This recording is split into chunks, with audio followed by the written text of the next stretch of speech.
Hello friends, welcome to our channel.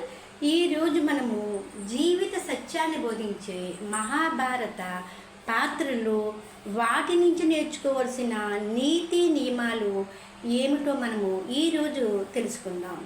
రామాయణము మనిషి ఎలా జీవించాలో నేర్పిస్తే, మహాభారతము ఎలా జీవించకూడదో తెలుపుతుంది.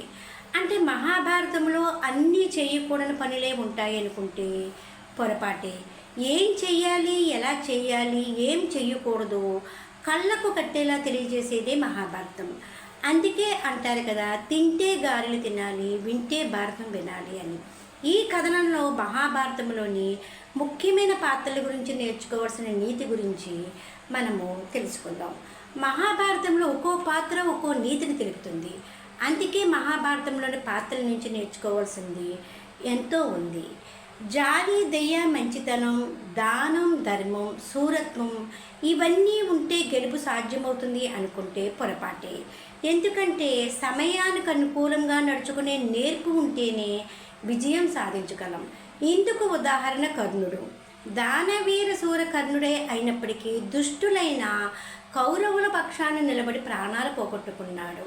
మీరు ఎంత మంచి వాళ్ళైనా మీరు మంచిని సపోర్ట్ చేయకపోతే జీవితంలో గెలవలేరన్న నీతిని కర్ణుడి పాత్ర ద్వారా మనము గ్రహించవచ్చు.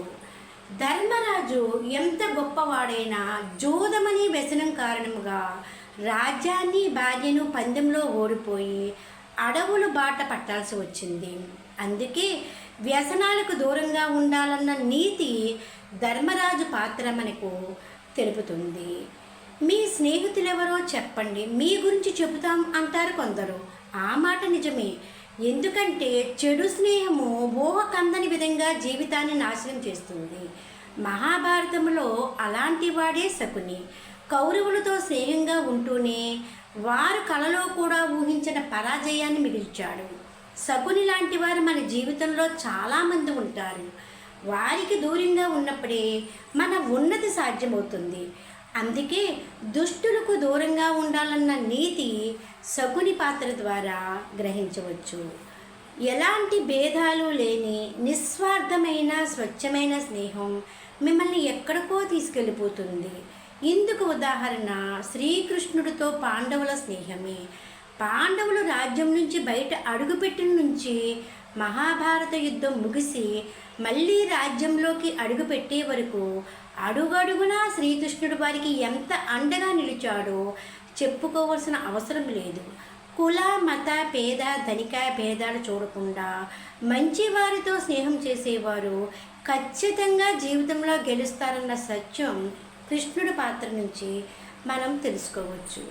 మనకు సంబంధించిన దానికోసం ఎంత కష్టమైనా పోరాడాలి. కౌరవులతో పోల్చుకుంటే పాండవుల సైన్యం చాలా తక్కువగా ఉన్నప్పటికీ తమ కష్టాన్ని నమ్ముకున్నారు. చిత్తశుద్ధితో పోరాడి విజయం సాధించారు. ఎవరి పనులు వారు చేసుకోవడం అలవాటు చేసుకోవాలి.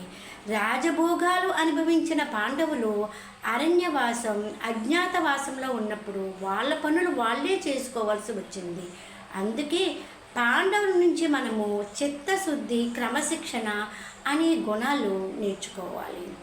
ఆడవాళ్ళు తలుచుకుంటే రాజ్యాలే నాశనమైపోతాయి అన్న మాట ఇక్కడి నుంచి పుట్టుకొచ్చినదే. కేవలము ద్రౌపదికి జరిగిన అవమానం వల్ల ఆమె కౌరవ సామ్రాజ్యం మీద పెంచుకున్న కోపం చివరికి కౌరవులని, వాళ్ళ సామ్రాజ్యాన్ని నామరూపాలు లేకుండా చేసింది.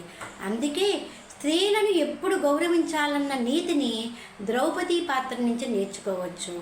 ఇలా మహాభారతంలోని ప్రతి పాత్ర మనకు ఏదో ఒక నీతిని బోధిస్తుంది. ఈ నీతిని మన నిత్య జీవితంలో అన్వయించుకుంటూ ముందుకెళితే జీవనం సులభమవుతుంది, విజయం సిద్ధిస్తుంది. ఇదండి మహాభారతంలోని పాత్రల గురించి కొన్ని ముఖ్యమైన విషయాలు. Please like, share and subscribe.